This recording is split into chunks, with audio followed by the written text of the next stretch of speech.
ਵੀਤਨਾਮੀ ਮੂਲ ਦਾ ਬੰਦਾ 1 ਸਾਲ ਪਹਿਲਾਂ USA ਤੋਂ ਸਾਊਥ ਸੁਡਾਨ ਨੂੰ ਜੋ ਆ ਡਿਪੋਰਟ ਕਰ ਦਿੱਤਾ ਗਿਆ ਸੀ।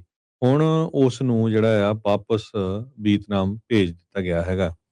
ਇਹ ਜਿਹੜਾ ਵੀਤਨਾਮੀ ਨੈਸ਼ਨਲ ਆ 3rd ਕੰਟਰੀ ਡਿਪੋਰਟੇਸ਼ਨ ਪ੍ਰੋਗਰਾਮ ਦੇ ਤਹਿਤ ਇਸ ਨੂੰ ਭੇਜਿਆ ਗਿਆ ਸੀ। South Sudan the ministry of foreign affair ਨੇ ਅਨਾਉਂਸ ਕੀਤਾ ਵੀ 44 ਸਾਲਾਂ ਦਾ ਟਵੈਨ ਫੈਨ ਜੋ ਆ ਉਸ ਨੂੰ ਰੈਪਰੀਡੇਟ ਕਰ ਦਿੱਤਾ ਗਿਆ ਆ ਵੀਤਨਾਮ ਨੂੰ। ਤੇ ਉਹਨਾਂ ਨੇ ਇਹ ਕਿਹਾ ਵੀ ਇਹ ਜਦੋਂ ਸਾਡੀ ਜੇਲ੍ਹ 'ਚ ਵੀ ਰਿਹਾ ਤੇ ਬੜਾ ਡਿਸਿਪਲਿਨਡ ਸੀ, ਜੋਇਫੁਲ ਸੀ ਤੇ ਬੜਾ ਹੈਲਥੀ ਰਿਹਾ ਹੈਗਾ। ਇਹ ਉੱਥੇ ਦੇ ਜਿਹੜੇ ਸਪੋਕਸ ਪਰਸਨ ਆ ਐਗੋਕ ਐਨੀਅਰ ਉਹਨਾਂ ਨੇ ਇਹ ਕਿਹਾ ਆ। 7 ਬੰਦੇ ਹੋਰ ਉਹਨਾਂ ਦੇ ਨਾਲ ਅਫਰੀਕਾ ਦੇ ਇਸ ਮੁਲਕ ਦੇ ਵਿੱਚ ਭੇਜੇ ਗਏ ਸੀ ਮਈ 2025 ਚ। ਪਹਿਲਾਂ ਇਹਨਾਂ ਨੂੰ ਯੂਐਸ ਦਾ ਮਿਲਟਰੀ ਬੇਸ ਜਿਹੜਾ ਆ ਜਿਓਬੋਟੀ ਉੱਥੇ ਭੇਜਿਆ ਗਿਆ ਸੀ। ਉਹ ਤੋਂ ਬਾਅਦ ਸਾਊਥ ਸੁਡਾਨ ਦੇ ਵਿੱਚ ਭੇਜਿਆ ਗਿਆ। ਸੋ ਹੁਣ ਜਿਹੜਾ ਜੂਬਾ ਸਾਊਥ ਸੁਡਾਨ ਦੀ ਕੈਪੀਟਲ ਆ ਉੱਥੋਂ ਇਸ ਨੂੰ ਜਿਹੜਾ ਵੀਤਨਾਮ ਦੇ ਵਿੱਚ ਭੇਜ ਦਿੱਤਾ ਗਿਆ ਆ। ਸੋ ਸੁਡਾਨ ਦੇ ਵਿੱਚ ਮੋਸਟਲੀ ਲੋਕ ਉਹ ਭੇਜੇ ਗਏ ਸੀ ਜਿਨ੍ਹਾਂ ਦੀ ਕੋਈ ਨਾ ਕੋਈ ਜਿਹੜੀ ਕ੍ਰਿਮੀਨਲ ਐਕਟੀਵਿਟੀ ਸੀਗੀ USA ਦੇ ਵਿੱਚ। ਜਿਹੜਾ ਫੈਨ ਆ ਉਹ USA ਦੇ ਵਿੱਚ ਇੱਕ ਬੱਚਾ ਆਇਆ ਸੀ 1991 ਦੇ ਵਿੱਚ। ਇਹ ਕੋਰਟ ਡਾਕੂਮੈਂਟ ਸ਼ੋ ਕਰਦੇ ਆ। ਤੇ 2000 ਦੇ ਵਿੱਚ ਜਦੋਂ 18 ਹੋਇਆ ਤੇ ਉਹਨੂੰ 25 ਸਾਲਾਂ ਦੀ ਸਜ਼ਾ ਹੋਈ ਸੀ ਕਿਉਂਕਿ ਉਹਨਾਂ ਕੋਈ ਗੈਂਗ ਰਿਲੇਟਡ ਜਿਹੜੀ ਅਲਟਰਕੇਸ਼ਨ ਹੋਈ ਸੀ ਉਹਦੇ ਵਿੱਚ ਇੱਕ ਨੂੰ ਮਾਰ ਦਿੱਤਾ ਸੀ।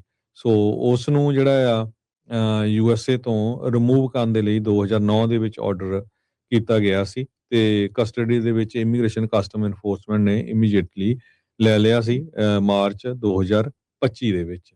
ਸੋ ਮਾਈਕਲ ਬੋਰਨਿਕ ਇੱਕ ਸੀਨੀਅਰ ਕੌਂਸਲ ਹੈਗੇ ਹਿਊਮਨ ਰਾਈਟਸ ਵਾਚ ਤੇ ਉਹਨਾਂ ਨੇ ਕਿਹਾ ਵੀ ਉੱਥੇ ਕੋਈ ਵਿਜ਼ਿਟ ਨਹੀਂ ਕਰ ਸਕਦਾ ਜਿੱਥੇ ਇਹ ਅਮਰੀਕਾ ਨੂੰ ਭੇਜੇ ਗਏ ਬੰਦੇ ਆ। ਇਕੱਲੇ ਇਹ ਨਹੀਂ ਵੀ ਹੋਰ ਵੀ ਬਹੁਤ ਸਾਰੇ ਲੋਕ ਜਿਹੜੇ ਆ ਉਹ ਭੇਜੇ ਗਏ ਹੈਗੇ ਆ। ਸੋ ਇਹ ਜਿਹੜੀ ਡੀਲ ਆ ਕੀ ਹੋਈ ਹੈ ਇਹਨਾਂ ਮੁਲਕਾਂ ਦੇ ਵਿੱਚ, ਇਹਦੇ ਬਾਰੇ ਹਜੇ ਡਿਟੇਲ ਬਾਹਰ ਨਹੀਂ ਆਈ ਹੈਗੀ। ਜੀ ਵੀਤਨਾਮੀ ਮੂਲ ਦਾ ਬੰਦਾ 1 ਸਾਲ ਪਹਿਲਾਂ USA ਤੋਂ ਸਾਊਥ ਸੁਡਾਨ ਨੂੰ ਜੋ ਆ ਡਿਪੋਰਟ ਕਰ ਦਿੱਤਾ ਗਿਆ ਸੀ। ਹੁਣ ਉਸ ਨੂੰ ਜਿਹੜਾ ਆ ਵਾਪਸ ਵੀਤਨਾਮ ਭੇਜ ਦਿੱਤਾ ਗਿਆ ਹੈਗਾ। ਇਹ ਜਿਹੜਾ ਵੀਤਨਾਮੀ ਨੈਸ਼ਨਲ ਆ 3rd ਕੰਟਰੀ ਡਿਪੋਰਟੇਸ਼ਨ ਪ੍ਰੋਗਰਾਮ ਦੇ ਤਹਿਤ ਇਸ ਨੂੰ ਭੇਜਿਆ ਗਿਆ ਸੀ। South Sudan the ministry of foreign affair ਨੇ ਅਨਾਉਂਸ ਕੀਤਾ ਵੀ 44 ਸਾਲਾਂ ਦਾ ਟਵੈਨ ਫੈਨ ਜੋ ਆ ਉਸ ਨੂੰ ਰੈਪਰੀਡੇਟ ਕਰ ਦਿੱਤਾ ਗਿਆ ਆ ਵੀਤਨਾਮ ਨੂੰ। ਤੇ ਉਹਨਾਂ ਨੇ ਇਹ ਕਿਹਾ ਵੀ ਇਹ ਜਦੋਂ ਸਾਡੀ ਜੇਲ੍ਹ 'ਚ ਵੀ ਰਿਹਾ ਤੇ ਬੜਾ ਡਿਸਿਪਲਿਨਡ ਸੀ, ਜੋਇਫੁਲ ਸੀ ਤੇ ਬੜਾ ਹੈਲਥੀ ਰਿਹਾ ਹੈਗਾ। ਇਹ ਉੱਥੇ ਦੇ ਜਿਹੜੇ ਸਪੋਕਸ ਪਰਸਨ ਆ ਐਗੋਕ ਐਨੀਅਰ ਉਹਨਾਂ ਨੇ ਇਹ ਕਿਹਾ ਆ। 7 ਬੰਦੇ ਹੋਰ ਉਹਨਾਂ ਦੇ ਨਾਲ ਅਫਰੀਕਾ ਦੇ ਇਸ ਮੁਲਕ ਦੇ ਵਿੱਚ ਭੇਜੇ ਗਏ ਸੀ ਮਈ 2025 ਚ। ਪਹਿਲਾਂ ਇਹਨਾਂ ਨੂੰ ਯੂਐਸ ਦਾ ਮਿਲਟਰੀ ਬੇਸ ਜਿਹੜਾ ਆ ਜਿਓਬੋਟੀ ਉੱਥੇ ਭੇਜਿਆ ਗਿਆ ਸੀ। ਉਹ ਤੋਂ ਬਾਅਦ ਸਾਊਥ ਸੁਡਾਨ ਦੇ ਵਿੱਚ ਭੇਜਿਆ ਗਿਆ। ਸੋ ਹੁਣ ਜਿਹੜਾ ਜੂਬਾ ਸਾਊਥ ਸੁਡਾਨ ਦੀ ਕੈਪੀਟਲ ਆ ਉੱਥੋਂ ਇਸ ਨੂੰ ਜਿਹੜਾ ਵੀਤਨਾਮ ਦੇ ਵਿੱਚ ਭੇਜ ਦਿੱਤਾ ਗਿਆ ਆ। ਸੋ ਸੁਡਾਨ ਦੇ ਵਿੱਚ ਮੋਸਟਲੀ ਲੋਕ ਉਹ ਭੇਜੇ ਗਏ ਸੀ ਜਿਨ੍ਹਾਂ ਦੀ ਕੋਈ ਨਾ ਕੋਈ ਜਿਹੜੀ ਕ੍ਰਿਮੀਨਲ ਐਕਟੀਵਿਟੀ ਸੀਗੀ USA ਦੇ ਵਿੱਚ। ਜਿਹੜਾ ਫੈਨ ਆ ਉਹ USA ਦੇ ਵਿੱਚ ਇੱਕ ਬੱਚਾ ਆਇਆ ਸੀ 1991 ਦੇ ਵਿੱਚ। ਇਹ ਕੋਰਟ ਡਾਕੂਮੈਂਟ ਸ਼ੋ ਕਰਦੇ ਆ। ਤੇ 2000 ਦੇ ਵਿੱਚ ਜਦੋਂ 18 ਹੋਇਆ ਤੇ ਉਹਨੂੰ 25 ਸਾਲਾਂ ਦੀ ਸਜ਼ਾ ਹੋਈ ਸੀ ਕਿਉਂਕਿ ਉਹਨਾਂ ਕੋਈ ਗੈਂਗ ਰਿਲੇਟਡ ਜਿਹੜੀ ਅਲਟਰਕੇਸ਼ਨ ਹੋਈ ਸੀ ਉਹਦੇ ਵਿੱਚ ਇੱਕ ਨੂੰ ਮਾਰ ਦਿੱਤਾ ਸੀ।